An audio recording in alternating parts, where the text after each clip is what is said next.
Hey friends, Pastor Bill Walden here with Build Up the Church. This is a devotional word for September 11th, 2024. This will be out of the book of Second Corinthians chapter 5. In Second Corinthians chapter 5, the Apostle Paul is talking about what happens to the Christian when they die. I don't usually do this, but there's a song that I recently heard by a songwriter named Mark Sibilia, and the title of the song is More to This.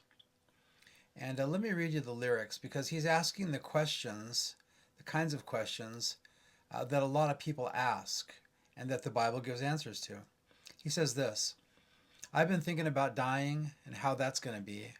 When my skin and bones give up the ghost and I finally feel my fragile soul and all I am falls into mystery. So he didn't, at least when he wrote this song, didn't have an awareness of what the Bible says, or maybe he did know but just wasn't clear, or something like that. Honest lyrics, I love it. I've been thinking about after and all the folks I want to see.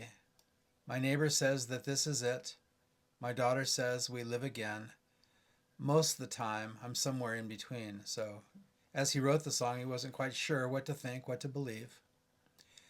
It goes to the chorus, which I really love his songwriting.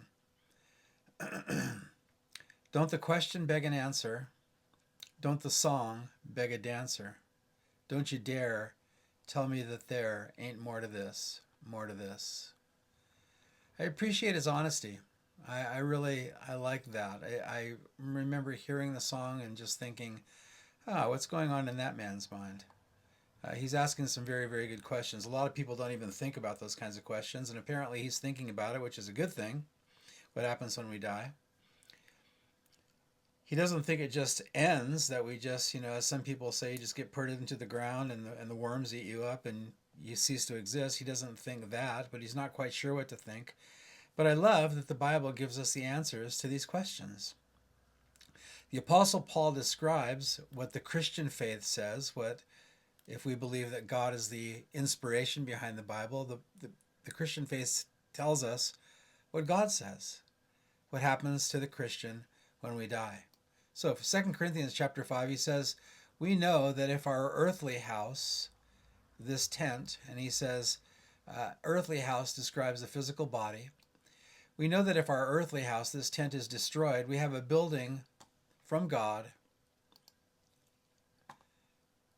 eternal in the heavens, a house not made with hands. For in this we groan, earnestly desiring to be clothed with our habitation, which is from heaven. If indeed, having been clothed, we shall not be found naked. For we who are in this tent groan, being burdened, not because we want to be unclothed, but further clothed, that mortality may be swallowed up by life. Now he who has prepared us for this very thing is God, who has also given us the Spirit as a guarantee. The Apostle Paul describes the physical body of a human as a tent. Both my wife and I grew up with families that went camping, and so we were, when we got married, it was real easy to just continue the tradition. We would set up the tent. The tent went up pretty quick, and the tent went down pretty quick, and sometimes the air mattresses held air, and sometimes they didn't, and sometimes it was colder than we anticipated, or some bugs got in the tent, or mosquitoes, or something like that. But the tent wasn't a permanent dwelling. It's just a place that you put up for a while, and then when it's time to leave, you just strike it. You take down the tent. And when Paul says, we know that if our earthly house, this tent, is destroyed, that word in the Greek is to literally take down a tent.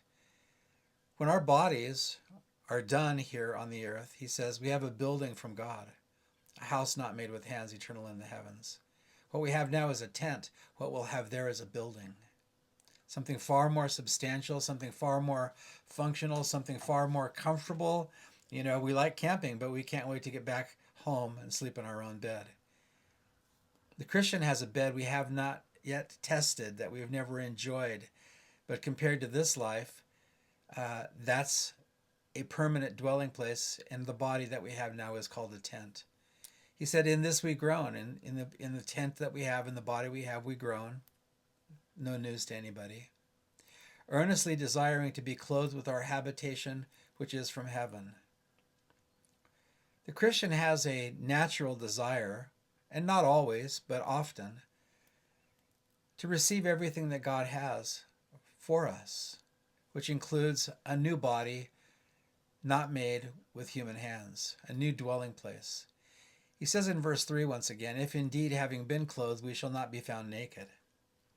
Everything that Paul talks about regarding death and moving into the hereafter, if you will, is an improvement from a tent to a dwelling place. Now we're groaning, there we won't groan. Here we are clothed, but there we shall be further clothed.